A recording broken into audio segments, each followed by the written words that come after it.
Hey guys, Prowl1701 here, and today we're going to be talking about the series finale of Series 1, or Series A if you prefer, of Blake 7. I, of course, have the Blu-ray collection series. Ooh, I'm looking forward to Series 2. I hope we get an announcement sometime. I figure we'll get it sometime this year. I love that artwork. So this, of course, is... my first time going through Blake 7. I've never seen it before. My first time watching this season finale or series finale of Series 1. And I enjoyed it. It doesn't quite have series finale feel to it, except for the cliffhanger at the end. I was expecting a little more, but I still enjoyed the episode. First off, I love the fact that the events from the previous episode are carrying over into ORAC. And, which we learned was a computer in the previous episode. And so the events from there lead directly into the events here, where we learn that Avon, Villa, Gan, and I forget Sally's character's name, Jenna, are suffering from radiation sickness. So it sidelines them a bit in the story where they're on the ship. They're handling it pretty well, though. They're not on death's door. They're just a little fatigued. They're tough. They're hanging in there. And so we really spend most of the episode with Blake and Callie, which I like Blake and Callie a lot. My favorite two characters are Avon and Blake, and then my next favorite two are probably Callie and Severlin.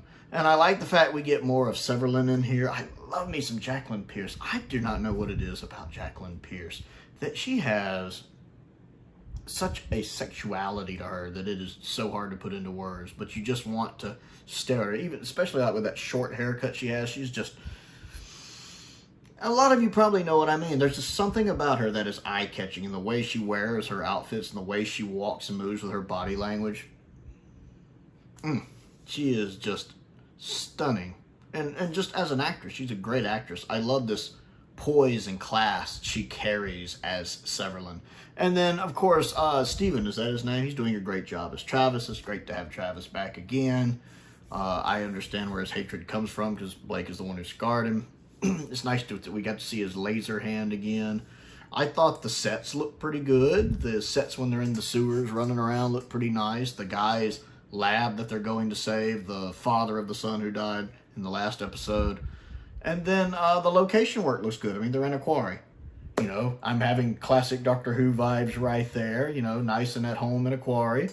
It's interesting. Some of the location filming, I'm sitting there going, okay, that's probably not original footage. That's not film elements. But some of it I'm sitting there looking at going, that looks really good. Is that film elements? Was some of the location work the original film elements in this, and some of it wasn't? I don't know. Like, it's either way, some of the location work looks really good. If it's not, they cleaned it up really well. Whereas some of it, I'm like, okay, that's probably not the original footage. I did enjoy the story. I didn't realize that the guy who created ORAC, I can't remember his name, but it's like I knew he was going to die, because it just kind of figures. You can kind of follow, okay, he's not going to make it. I figured he'd go out either getting shot or saving the others, but the way he kind of died, where he's just like, no, I'll be all right, and Callie leaves, and when Callie comes back, he's just gone. I wasn't expecting that. Although when I saw he wasn't moving when she walked back and he was just kind of still, I was sitting there going, oh, he's gone, isn't he? Okay. I like ORAC. ORAC is interesting. He's like Zen, but with a personality. You know, Zen's very Spock, whereas ORAC is more Kirker McCoy. There's a little snark to ORAC, which I like. I'm curious, is ORAC and Zen voiced by the same person? Because they kind of sound alike to me. I don't know if that's just me, but they sound like they're voiced by the same person. I didn't think to look.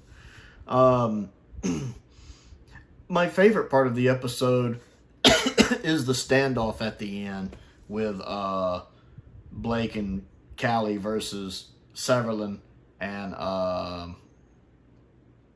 Travis. And I'm like, Travis, you waited too long to kill him. You should have just...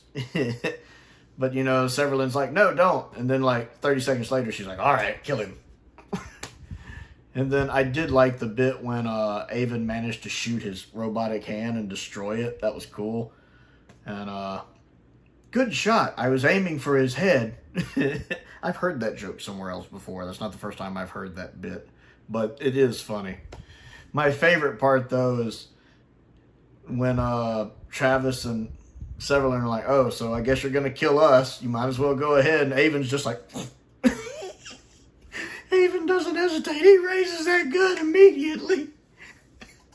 I laugh so hard because that's just completely Avon. That is so Avon. Avon is very pragmatic. He's a realist. He's not an optimist like Blake is. I love the fact that you might as well kill us, and Avon just immediately and almost shoots him. Blake's like, no, don't. And I'm sitting there going, no. Avon's right. Kill him. It's just going to bite you in the butt later. Kill him. I am Team Avon in this choice. You should have just shot both of them. Shot Severlin, shot Travis. Got them out of the way. They're the biggest threats to you. Shoot them. That's what you should have done. I am Team Avon in that choice. And then Blake's like, no, we'll send them a message saying that they let us take it. That'll make them look bad. And I'm sitting there going, no, dumb plan, Team Avon. I had a lot of fun with that bitch.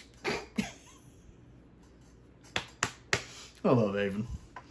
I definitely think he had the right plan there. And of course, I really enjoyed Villa in this. Michael Keating is so good at Villa playing this. I mean, Villa's not the most fleshed out character, but like, I am very good at predicting how Villa is going to respond to situations. And I love that. Is Villa coming too? No, he's by himself. He's trying to convince himself he's feeling all right and hanging around us. We'll make that harder on him. I love Villa. I just love the fact that there's one person in this that's just a straight up coward. I remember in the pilot, no, it wasn't the pilot, it was the second episode, when Villa was just like, I suffer from a condition, and somebody's like, yeah, cowardice. But at least he's consistent. Michael Keating is so good. Everybody plays their roles well. A lot of people don't get expanded on. Gan, especially. I really feel bad for Gan, because he just gets... He had that one episode where his thing started messing up, where he got a little bit of attention, but for the most part, he doesn't get fleshed out much. He's kind of the weakest character. Nothing against the actor playing him. He's playing him great. He's just not getting anything to work with. Jenna is the same. I feel like Jenna doesn't get enough fleshing out. Callie a little bit, but not. It's really... Even Villa doesn't get a lot, but I know how Villa's going to respond to a situation. I feel like Avon and Blake get the most fleshing out. Even Travis has a little bit of fleshing out. And Severlin, I like just letting my imagination figure out why Severlin is the way Severlin is. Jacqueline Pierce is just majestic in that role. And now we have ORAC. They managed to get ORAC. So we have Zen and ORAC. I wonder how well they'll work together. And that was a heck of a cliffhanger. I almost forgot to talk about the cliffhanger. First off, I watched this with the updated special effects, even though it was my first time watching it. And the updated special effects, let me tell you, they look good. They look majestic in some scenes. Seeing the Liberator, you know, in orbit over the planet. There was some, and plus I love the teleporter updated effects a lot more in the originals. And then that last shot of the Liberator exploding. What a cliffhanger. When ORAC's like, oh, by the way, the ship's going to be destroyed. Beg pardon? Yeah, ship's going to be destroyed. And then that quick close-up shot of Blake's face before that happens, which so much reminds me of those close-up shots of Colin Baker in Trial of a Time Lord. First thing that went to my head when it, you know, it on his face. And I was so like, Trial of a Time Lord. And then it showed the Liberator explode. That's a good cliffhanger. Good cliffhanger.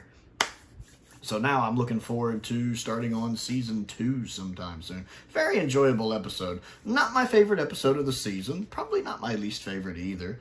Good regular episode. I felt like for a season finale, it might have needed a little more although it and the previous episode are kind of working as a two-parter, really, I guess, if I think about it.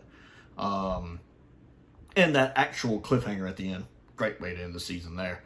So I want to know what you think of ORAC. Comment down below and let me know. And let me know what you think of Series 1 as a whole. I enjoyed it. I've been taking me a couple of years to get through it, hasn't it? Don't forget to click the like button and the subscribe button as well. I also have a Patreon if you'd like to support me on that. Get early access to videos and all that fun stuff. And exclusive videos as well. I also have a P.O. box if there's anything you'd like to send me to look at and review. I love getting fan mail. I also have a link to my Amazon wish list down there and a link to my Amazon UK wish list down there as well. I do have a birthday coming up soon at the beginning of July, if anyone wants to check that out. I want to give a shout out to some of my top tier patrons, Colin Coney, Sam Venning, Finn Perkins, and Unknown289. I appreciate their support, as I do the support of all of my patrons. It's very much appreciated. Most importantly, thank you for watching.